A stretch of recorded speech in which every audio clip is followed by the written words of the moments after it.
지금부터 그치는 시간까지 주님 함께하여 주실 줄 믿사옵고 예수님의 이름으로 기도 올리옵나이다. 아멘.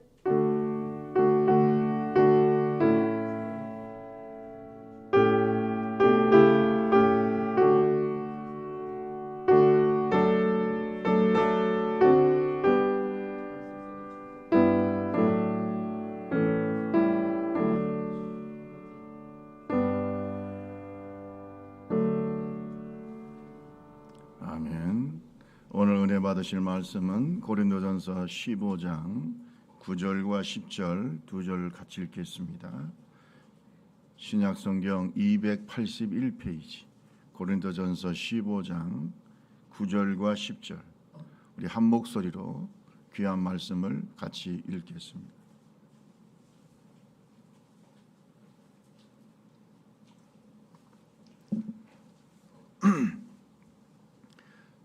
나는 사도 중에 시작. 나는 사도 중에 가장 작은 자라. 나는 하나님의 교회를 박해하였으므로 사도라 칭함 받기를 감당하지 못할 자니라. 그러나 내가 나된 것은 하나님의 은혜로 된 것이니 내게 주신 그의 은혜가 헛되지 아니하여 내가 모든 사도보다 더 많이 수고하였으나 내가 한 것이 아니요 오직 나와 함께 하신 하나님의 은혜로라. 아멘.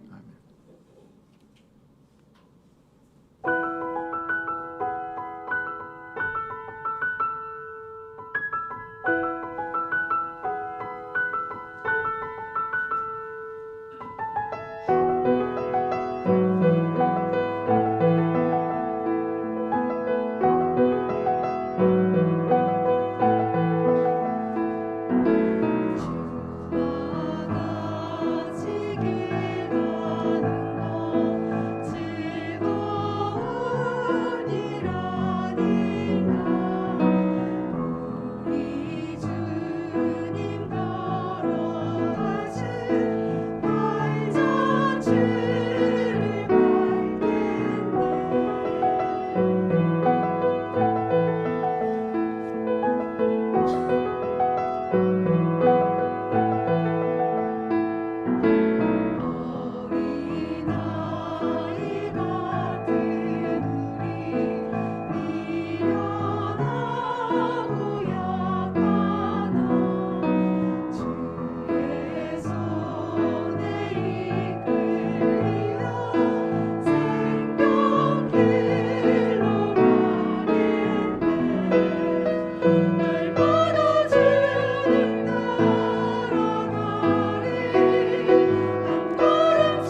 우리 하나님께 감사 영광 올립니다. 감사합니다.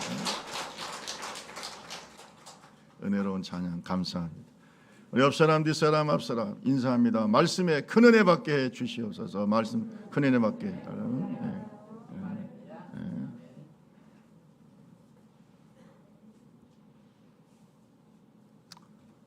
은혜라고 하는 말은 히브리 말로는 헨이라고 하고요.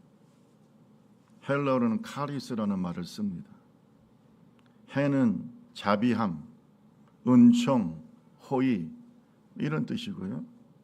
카리스는 긍휼, 은혜로운 행위, 선물, 애정, 기쁨을 주는 것 이런 뜻이 있어요.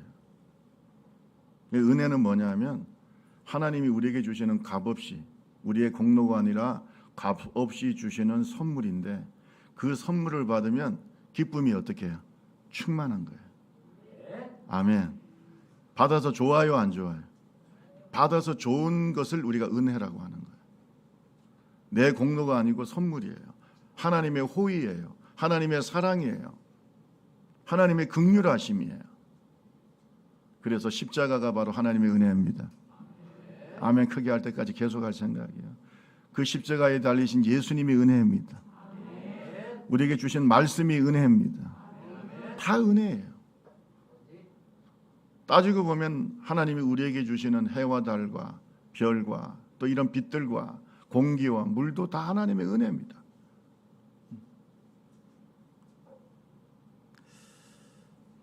의학 공부를 하던 여의대생이 있었어요. 미국에. 대학교 3학년 때 우연히, 여러분 의대생들이 공부가 힘들잖아요. 그래서 미국은 우리보다 이 마약이 좀 자유로우니까 이 마약을 접하게 됐어요. 그래서 피곤하면 마약을 조금씩 먹고 그랬는데 이게 나중에는 중독이 되어버렸어요. 여러분 중독은요 끊기가 어려워요. 인턴 과정, 레지던트 과정을 거치면서 결국 의사가 됐는데 매일 마약을 복용하지 않으면 환자를 돌볼 수가 없게 됐어요. 완전히 마약의 노예가 돼가지고 살아가면서 완전히 그의 삶은 완전히 망쳐지고 영혼도 육체도 정신도 마약의 노예가 되어버렸어요.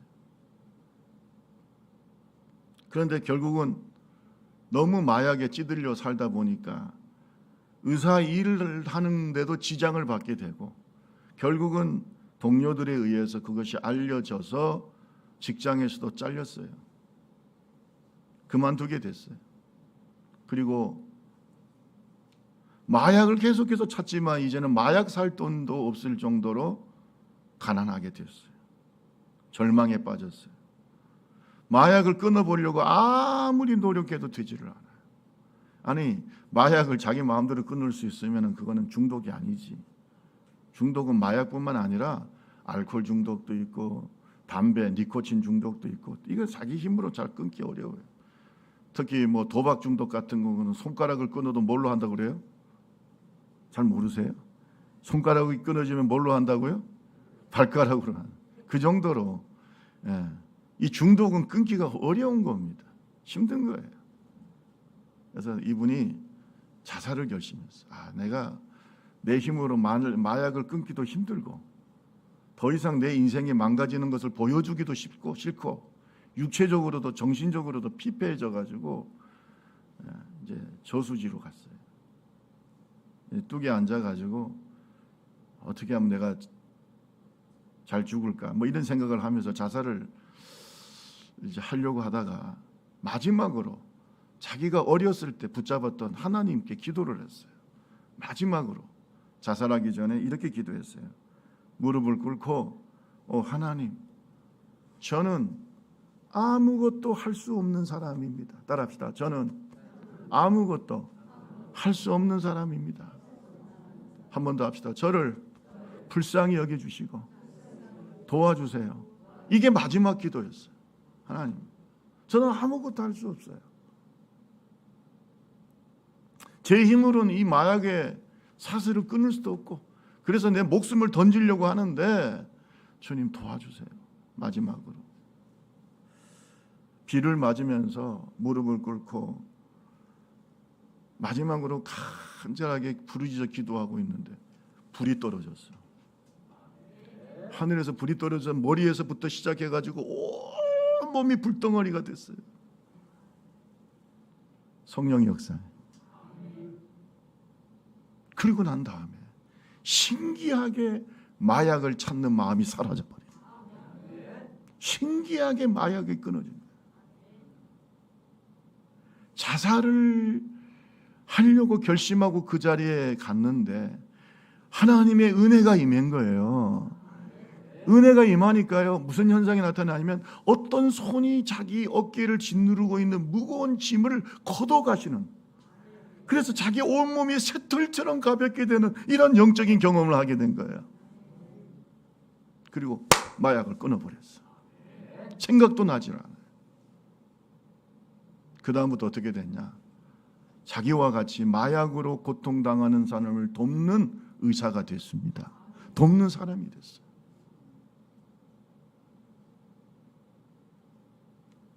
여러분, 마약이라든지 이런 알코올이라든지 이 중독을 해결하는 것도요, 하나님의 은혜로 해결하는 거예요.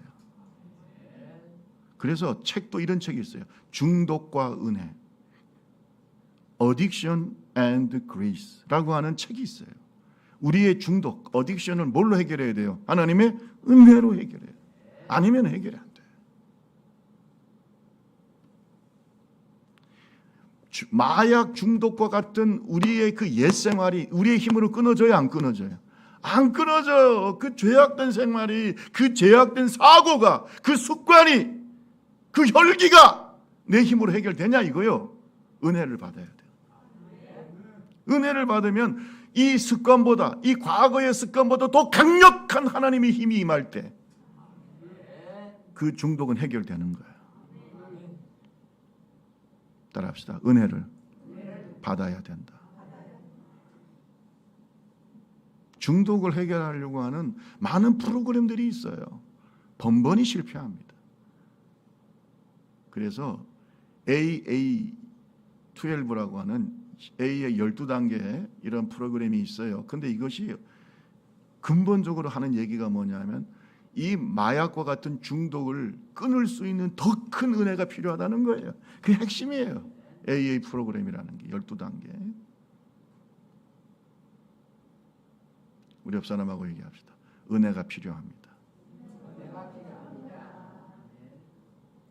근데 은혜를 받으려면요, 자기의 전적 무능을 고백해야 돼.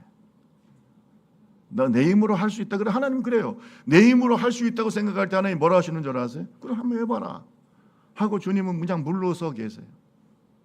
그러나 이 여대생처럼, 여의사처럼 주님의 힘이 아니고서 나는 할 수가 없다는 전적 무능력을 고백할 때 하나님의 은혜가 임하게 될 줄로 믿습니다. 이러한 은혜에 대한 뜨거운 감사가 누구에게 있었냐? 바울사도에게 있었어요.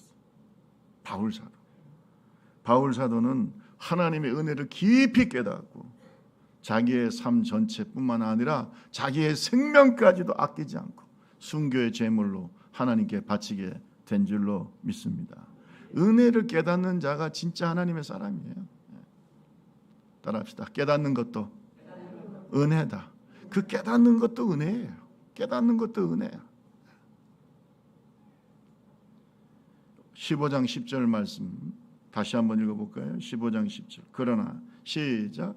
그러나 내가 나 된 것은 하나님의 은혜로 된 것이니 내게 주신 그의 은혜가 헛되지 아니하여 내가 모든 사도보다 더 많이 수고하였으나 내가 한 것이 아니요 오직 나와 함께 하신 하나님의 은혜. 내가 나 된 것은 누구의 은혜다? 하나님의 은혜. 그게 무슨 뜻일까? 그가 깨달은 은혜가 뭘까? 오늘 이 시간에 우리도 똑같습니다. 우리가 바울입니다. 따라합시다. 내가 바울이다. 내가 바울이에요. 똑같습니다. 바울을 위해서 예수님이 돌아가셨고 바울을 선택하신 예수님이 오늘 똑같이 우리를 위해 돌아가셨고 우리를 선택하셨기 때문에 오늘 이 은혜가 오늘 저와 여러분에게도 넘치기를 주님의 이름으로 축원합니다. 처음으로 나의 나 된 것은 하나님의 은혜라고 고백한 그 은혜, 바울이 받은 은혜가 뭐냐? 따라합시다. 구원의 은혜.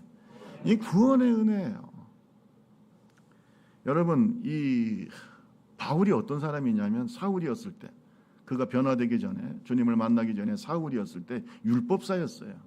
가말리엘이라고 하는 그 당시 유대교의 가장 훌륭한 그런 율법사 밑에서 배웠던 제자입니다.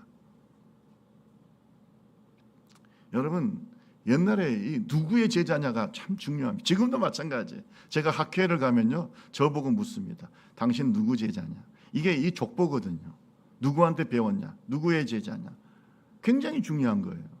그러니까 사울은 누구의 제자예요? 가말리엘의 제자입니다. 가말리엘이라고 하면 그 당시 힐렐과 함께 유대교의 양대 산맥이었어요. 그러니까 가말리엘의 제자라 그러면 다 사람들이 대단한 사람이네, 이렇게 생각하는 그런 사람이 바로 누구였느냐? 바로 바울이었습니다. 그래서 바울은 훌륭한 율법사였고 또 랍비였고, 그리고 열심으로는 교회를 박해하는 사람이었어요. 얼마나 열심히 교회를 박해했는지, 신념을 가지고 믿음을 가지고 교회를 박해했어요. 그런데요, 이렇게 열심히 율법을 지키고 열심히 교회를 박해했지만 구원의 은혜가 없었어요. 항상 공허한 겁니다. 구원의 은혜가 없었어요. 오직 그의 마음속에는 더 큰 분노와 공허한 자리를 잡고 있었어요. 구원의 은혜가 없었어요. 구원의 확신도 없었어요. 15장 9절에 보면 나는 사도 중에 가장 작은 자라 나는 하나님의 교회를 박해하였다. 이렇게 하는 것이 하나님의 뜻을 이루는 것 같고, 이렇게 하면 내 마음이 편한 것 같던데 그렇지를 않아요. 스테반 집사님이 돌아가실 때도 자기는 그 옆에서 최고의 권력자로 그 사형을 집행하는 감독관이었지만 그걸 볼 때도 자기 마음속에 혼란한 겁니다. 어떻게 자기가 박해하는 예수를 위해서 저렇게 죽을 수가 있는지, 기쁨으로 얼굴은 천사와 같고 혼란만 가중될 뿐이지 절대 구원의 확신을 느낄 수가 없었어요. 빌립보서 3장 6절에서 9절에 보면 예수님을 만나고 난 다음에, 만나기 전과 만나고 난 다음에 그의 마음의 변화를 바울 사도는 너무나 담담하게 이렇게 쓰고 있습니다. 나는 8일 만에 할례를 받았고 이스라엘 족속이고 베냐민 지파고 히브리인 중에 히브리인. 여러분, 히브리인 중에 히브리인이라는 말은 뭐냐면 진짜 히브리인이라는 겁니다. 우리는 히브리인이에요, 아니에요? 우리 옆 사람하고 계속 교만하지 맙시다. 시작. 좀 교회 좀 다닌다고. 여러분, 바울하고 비교하면요, 우리는 아무것도 아니에요. 바울은 히브리인 중에 히브리인. 또 자기 자신은 뭐라고 그러냐면 율법으로는 바리새인이요. 바리새인이라고 하는 말만 들어도 사람들은 그 사람에 대해서 다시 보는 겁니다. 바리새인, 율법을 지키는 자, 대단한 사람들이에요. 바리새인이에요. 열심으로는 교회를 박해하고, 또 이게 또 유명한 말입니다. 율법의 의로는 흠이, 이 말을 어떻게 해요? 나는 율법의 의로는 흠이 없는 사람이야. 이 말을 하기가 쉽나요, 여러분? 여기에 비하면 우리는 아무것도 아니에요. 여러분 조금 교회 다니면서 말씀 지킨다고 이건 바울하고 비교하면 아무것도 아니라 세 발의 피다 이거요. 철저하게 율법을 지키는 사람이에요. 그런데 그가 예수님을 만나고 난 다음에 뭐라고 얘기하고 있습니까? 내가 그리스도를 위하여 모든 것을 잃어버리고 배선물로 여김은 그리스도를 얻고 그 안에서 발견되려 하매니 내가 가진 의는 율법에서 난 것이 아니요 오직 그리스도를 믿음으로 말미암은 것이니 곧 믿음으로 하나님께로부터 난 의라. 율법의 의를 버리고 예수 그리스도의 의를 옷 입었다.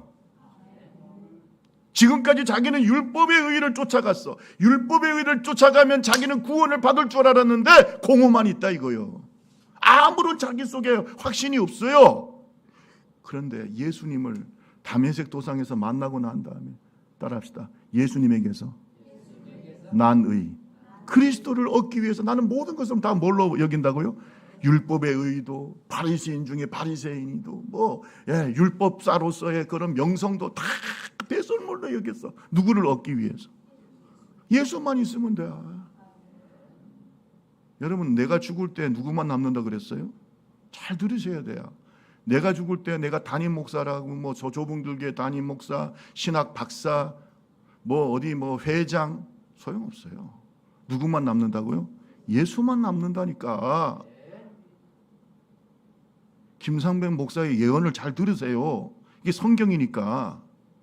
누구만 남는다고요? 예수를 얻으세요. 예수 안에서 발견되세요. 예수의 의의를 가지세요. 바울이 그랬어요. 자기는 율법의 의로는 흠이 없다. 율법의 행위로 구원을 받는 줄 알았는데 그럴수록 고민스럽고 고통스럽고 확신도 없고 여러분 그런 사람이 누구냐? 니고데모예요. 옛날 바울 사도와 똑같은 사람이 누굽니까? 니고데모입니다. 니고데모가 한밤중에 예수님을 찾아왔어요. 왜냐하면 그 사람도 율법의 의로는 흠이 없는 사람이에요. 사내들인 공회원이었어요. 존경받는 율법사였습니다. 랍비였습니다. 똑같죠, 바울 사도하고. 그런데 예수님을 찾아왔어요. 왜 찾아왔을까요? 따라합시다. 율법의 의로는, 행위로는 구원을 못 받겠다. 자기가 아무리 생각해도 구원을 못 받을 것 같아요. 그래서 예수님 찾아온 거예요. 예수님께서 니고데모를 보자마자 말씀하십니다. 뭐라고 얘기하십니까?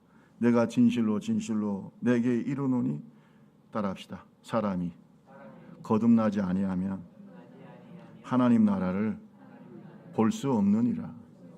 이 말은 뭐예요? 거듭나지 않으면 하늘나라 갈 수 있다 없다? 없다는 겁니다. 여러분. 구원 못 받는다는 거예요. 거듭나는 것이 은혜입니다. 내가 내 힘으로 거듭날 수 있어요. 물과 성령으로 거듭나는 거예요. 하나님으로부터 나는 자예요. 기본적으로 교회는 거듭난 자, 하나님으로부터 다시 태어난 거듭난 자의 모임이 교회입니다. 그게 근본적으로 교회예요. 내가 내 반석 위에, 이 반석 위에 교회를 세우리니, 이 반석이 뭔 줄 아세요? 베드로가 아니라 베드로의, 거듭난 베드로의 신앙 고백이에요. 예수님을 그리스도요 하나님의 아들이라고 고백한 그 믿음의 고백을 함께 공유하는 자들이 바로 교회입니다. 그러니 구원은 누구의 은혜예요? 거듭나야 되잖아요. 내 힘으로 하는 게 아니잖아요. 내가 율법적인 의의로 한다면, 여러분 율법적인 의의로 우리가 구원을 받는다면 여기에 구원받을 사람이 제가 볼 때는 저를 비롯해서 없을 것 같아요. 왜? 히브리인 중에 히브리인, 바리새인 중에 바리새인, 이런 사람들이 구원받겠지. 우리가 뭐 구원받겠어요? 이래가지고. 아니 솔직하게 한번 얘기해 보세요. 내가 예수 믿기 전에는 말하지 않고 예수 믿고 난 다음에 마음으로 정말로 하나님 앞에서 정직하게 십계명 다 지켰다. 손 한번 들어보세요. 십계명. 옆 사람하고 얘기했어요. 당신은 당신의 의로는 천국 못 갑니다. 시작. 한번 생각해 보세요. 십계명도 못 지키잖아요. 내 부모를 공경하라. 합니까 잘? 마음을 다해 여러분 안식일 지키세요? 마음의 우상을 버리고 있습니까? 마음에 미움과 분노가 없습니까? 마음에 분노만 품어도 살인한 자라고 그랬잖아요. 음욕을 품어도 간음한 자라고 했잖아요. 여러분 이 율법을 다 지킬 수 있는 사람이 어디 있어요? 히브리인 중에 히브리인도 안 된다는 거예요. 율법사도 안 되는 걸 우리가 어떻게 하냐고요. 그래 안 그래요? 따라합시다. 그래서 은혜다. 그래서 은혜인 겁니다. 예? 그래서 은혜인 거예요. 저는요 한국 사람 중에 선한 행위로 구원을 받겠다고 하는 사람들 보면요 웃음이 나와요. 성경을 조금만 안다면 그 사람이 난 착하게 살았기 때문에, 하나님 앞에서 의롭게 살았기 때문에 나 같은 사람이 구원 안 받으면 누가 구원을 받느냐, 그런 사람이 있었어요. 제가 전도할 때. 그런 사람은 속으로 웃음이 나는 거예요. 야, 당신은 바울사도 앞에 서면 아무것도 아니야. 당신은 니고데모 앞에 서면 아무것도 아니야. 정통 유대인도 그러는데, 여러분 지금도요 정통 유대인들은요 이방인과 같이 식사도 하지 않아요. 얼마나 철저하게 안식일을 지킨 줄 아세요? 여러분 철저히 주의를 지킵니까? 솔직히 아니잖아요.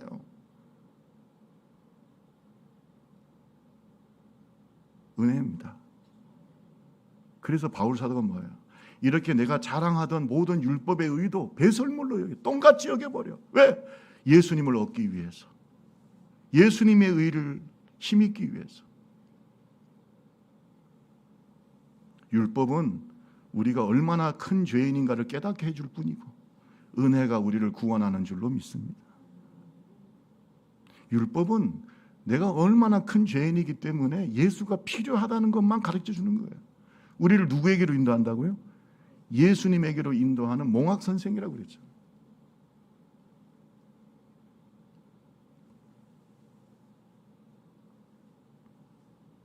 진실로 진실로라고 예수님이 말했어요. 내가 진실로 진실로 이르노니 사람이 거듭나지 아니하면 하나님 나라를 볼 수 없다. 5절에도 보면 요한복음 3장 5절에도 예수님이 말씀하시기를 진실로 진실로 내게, 여러분 진실로 진실로를 계속 말하는 것은요, 앞으로 미래에 확실하게 나타난 사실이라는 거예요. 이거는 반드시 이루어지는 진리라는 거 아닙니까? 따라합시다. 반드시 거듭나야 구원을 받는다. 반드시 거듭나야 구원을 받는다. 예수님께서 이렇게 강조하셨다는 것은 우리가 눈을 감는 순간에 이것은 사실로 드러나는 겁니다. 여러분, 다시 묻습니다. 예수님을 정말로 믿습니까? 예수 없이 살 수 없습니까? 예수님이 저와 여러분 마음의 주인 되십니까? 주는 그리스도시요 살아계신 하나님의 아들이라는 믿음의 고백이 베드로처럼 정말로 내 속에 있습니까?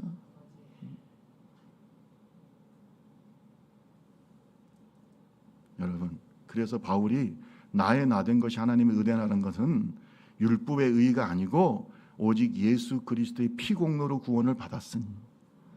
아멘.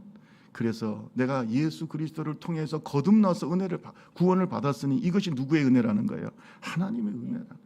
그래서 첫째로 내가 나에 되는 것은 은혜, 하나님의 은혜라는 것은 내가 구원의 백성이 된 것이 하나님의 은혜라는 거예요. 첫째. 여러분도 그렇죠, 그죠? 내가 나에 나된 것은 뭐라고요? 하나님의 은혜. 내가 하나님 백성이 되고 하나님의 자녀가 된 게 하나님의 은혜입니다. 그 다음에 이 두 번째로 바울 사도가 나의 나된 것은 하나님의 은혜라고 한 것은 뭐냐? 사도로 부름받은 것이 은혜라는 거예요. 바울 사도가 나의 나된 것이 하나님의 은혜라고 얘기한 것은 자기가 구원을 받았을 뿐만 아니라 사도로 부름을 받은 것에 대한 감사가 있어요.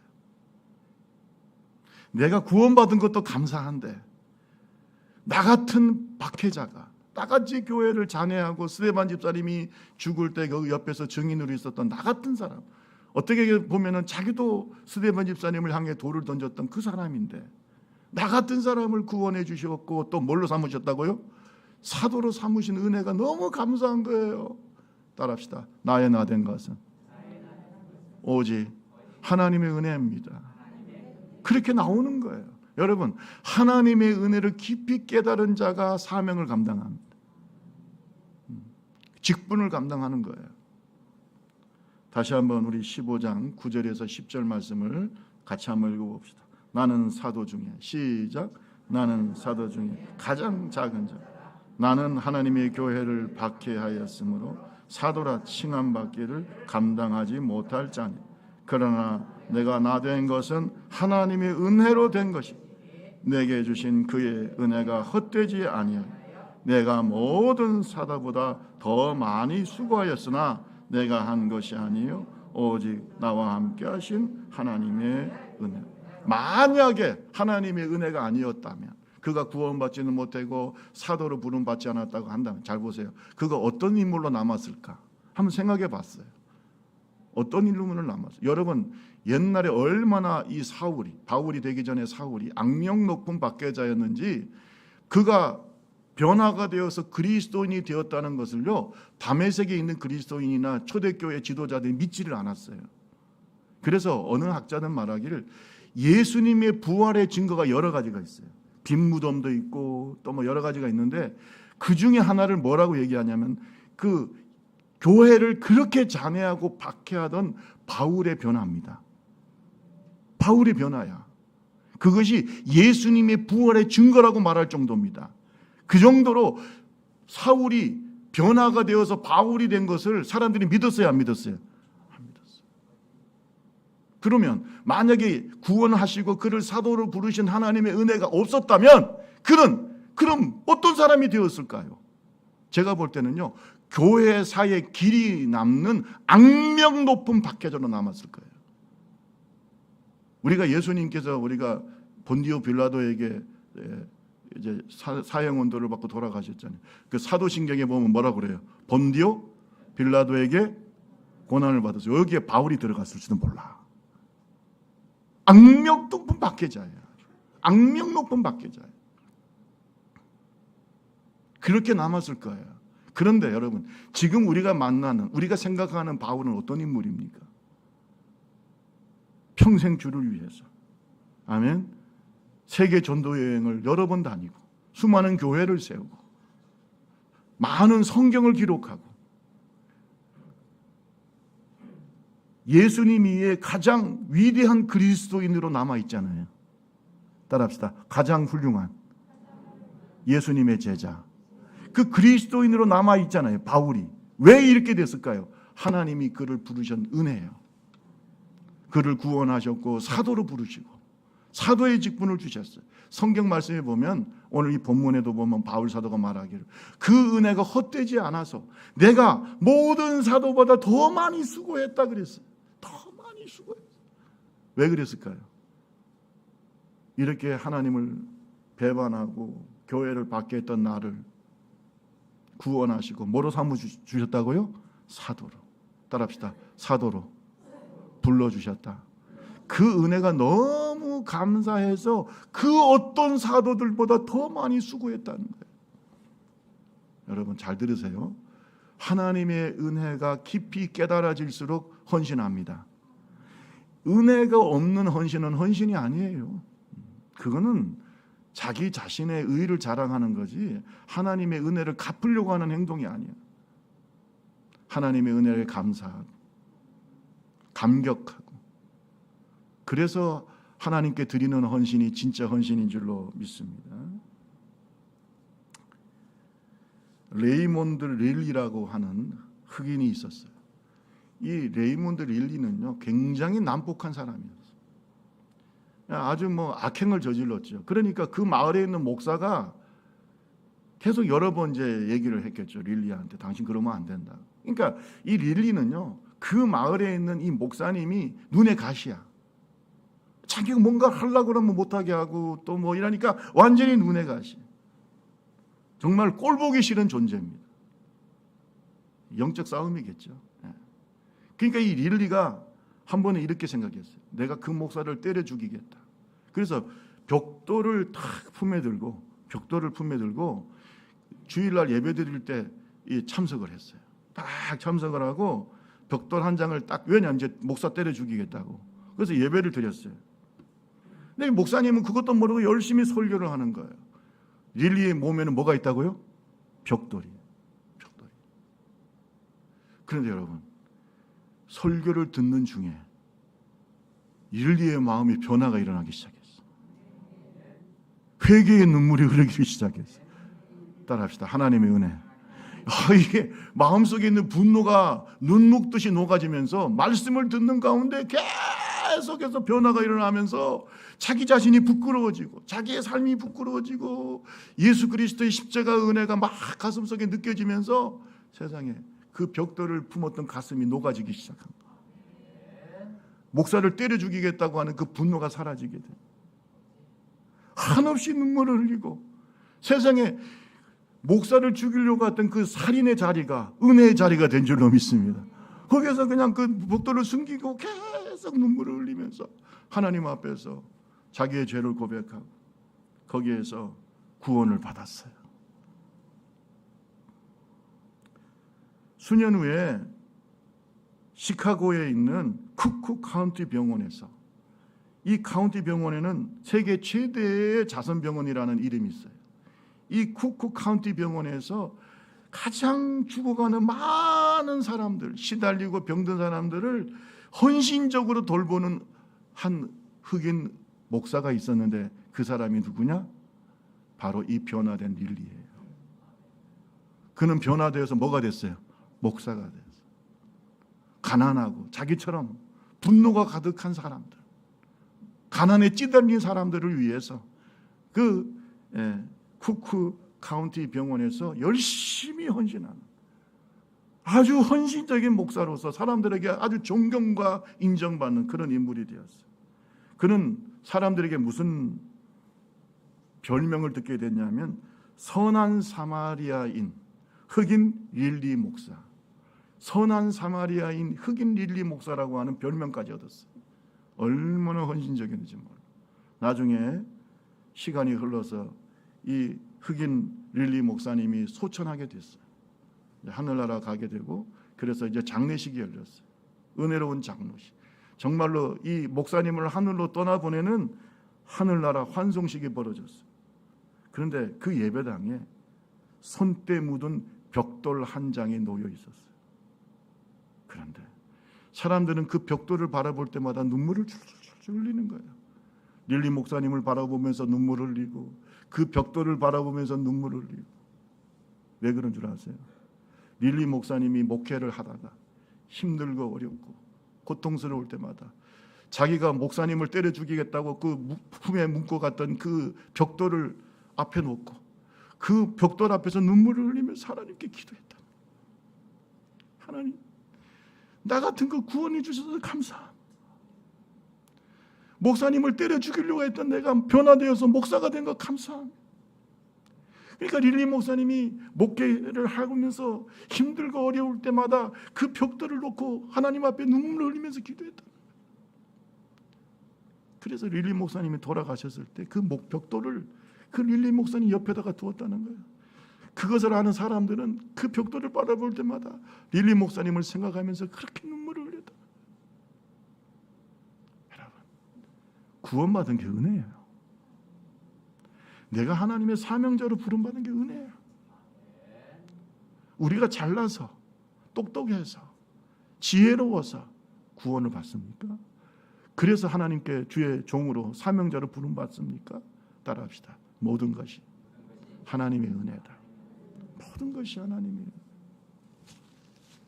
릴리 목사님은 그것이 너무나 간절한 하나님의 은혜임을 깨달았기 때문에 그가 평생을 하나님을 위해서 훌륭한 목사로 또 선한 사마리아인으로 살게 된 줄로 믿습니다. 여러분, 우리는 어떻습니까? 십자가를 바라볼 때 아무런 감동이 없습니까? 여러분, 나의 나된 것은 하나님의 은혜로 고백합시다. 저도 그래요. 저도 하나님의 은혜가 아니고서 이 귀한 자리에 서겠습니까? 하나님의 은혜죠.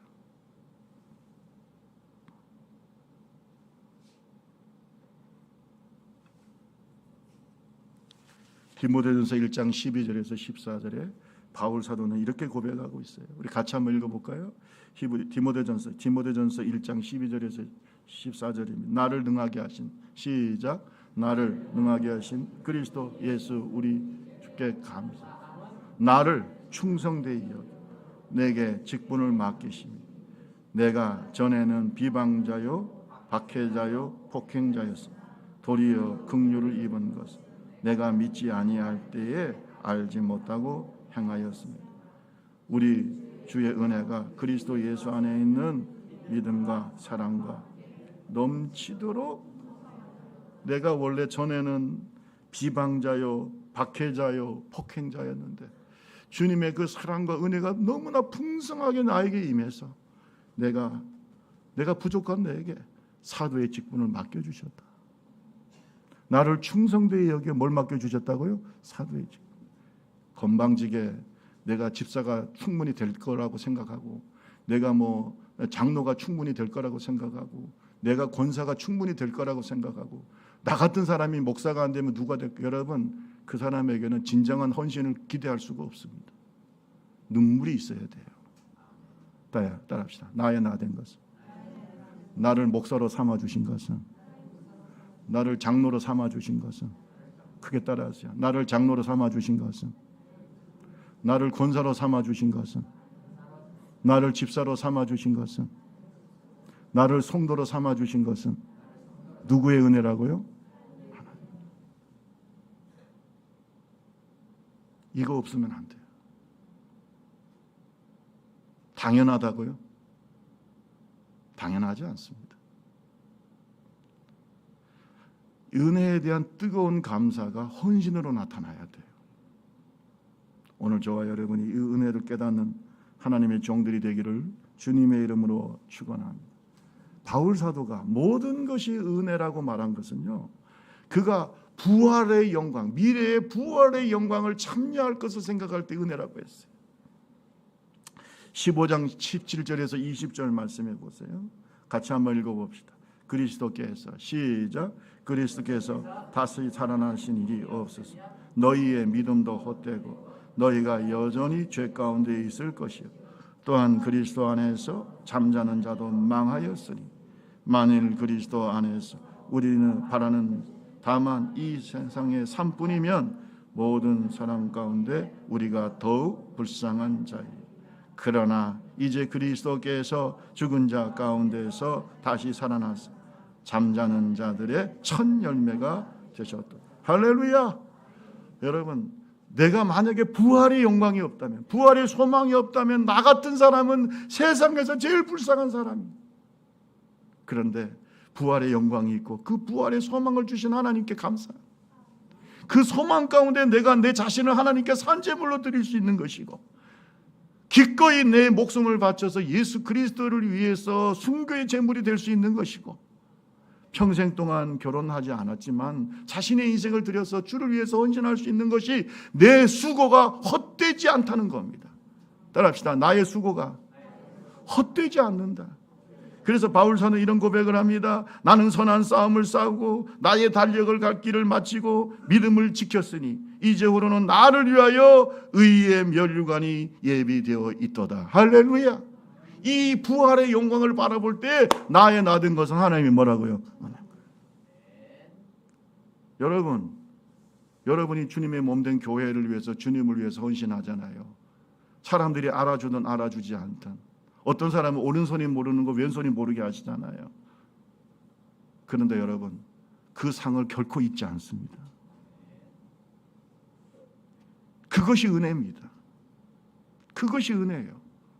여러분 이 땅에서 아무리 내가 갑부로 살고 뭐 사람은 죽으면 뭐 이름을 남긴다고 이름을 남긴다 한들 내가 지옥 가면 그것이 무슨 의미가 있습니까, 여러분?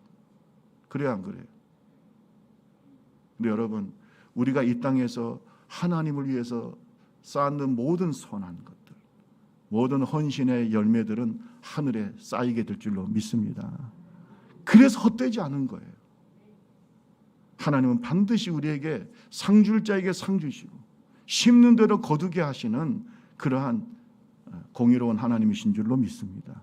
그 은혜를 생각할 때마다 감사하다는 거예요.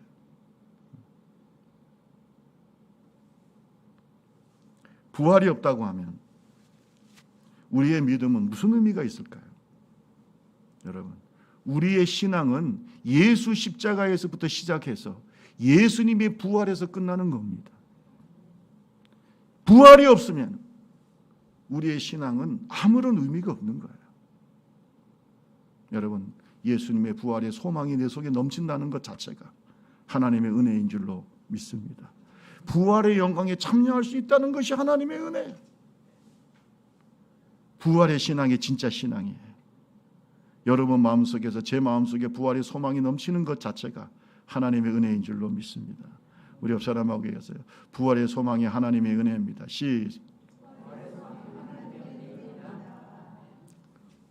생각해 보면 모든 것이 은혜입니다. 우리가 예수님 안에서 구원을 받은 것도 은혜고 또 예수님 안에서 사는 것도 은혜고 사명을 감당하는 것도 은혜고 그리고 죽어서 부활의 영광에 참여하는 것도 뭐예요? 다 하나님의 은혜. 오늘 우리의 삶의 끝에 내 영혼의 삶의 끝에 예수님께서 기다리고 계시는 줄로 믿습니다. 그 모든 것이 다 하나님의 은혜예요. 여러분 그 은혜에 감사하는 하나님의 종들이 되기를 주님의 이름으로 축원합니다. 항상 주의 일을 할 때 또 우리가 교회에 나와서 예배드릴 때 우리는 이렇게 고백합시다. 나의 나 된 것은 하나님의 은혜입니다. 이런 사람은 절대 교만하지 않습니다. 그의 헌신은 진실하고 하나님께서 그 상을 결코 잃지 않게 축복하실 줄로 믿습니다. 미국의 유명한 설교자이자 부흥사인 D.L. 무디가 이런 말을 했어요. 율법은 내가 얼마나 삐뚤어져 있는지를 말해주지만 은혜는 나를 교정시키고 변화시키고 성숙시킨다. 따라합시다. 은혜가 나를 변화시키고 성숙하게 한다. 여러분, 은혜를 깊이 아는 사람은 영적으로 성숙한 사람이에요. 오늘 이 은혜를 깊이 깨닫는 저와 여러분 되시기를 주님의 이름으로 축원합니다. 제가 우리 지난번에 성가대가 찬양했던 은혜, 이 찬송이 참 제 귓가에 계속 울리면서 입에 맴돌면서 너무 좋았어요. 내가 누려왔던 모든 것들이, 내가 지나왔던 모든 시간이, 내가 걸어왔던 모든 순간이 당연한 것이 아니라 은혜였어. 내가 이 땅에 태어나 사는 것, 어린 아이 시절과 지금까지 숨쉬며 살며 꿈꾸는 삶, 이 모든 것이 당연한 것이 아니고 뭐라고요? 은혜. 이 찬송 우리 뜻을 생각하면서 같이 한번 우리 성가대가 한번 크게 같이 불러줬으면 좋겠습니다. 은혜 찬송 같이 부르겠습니다.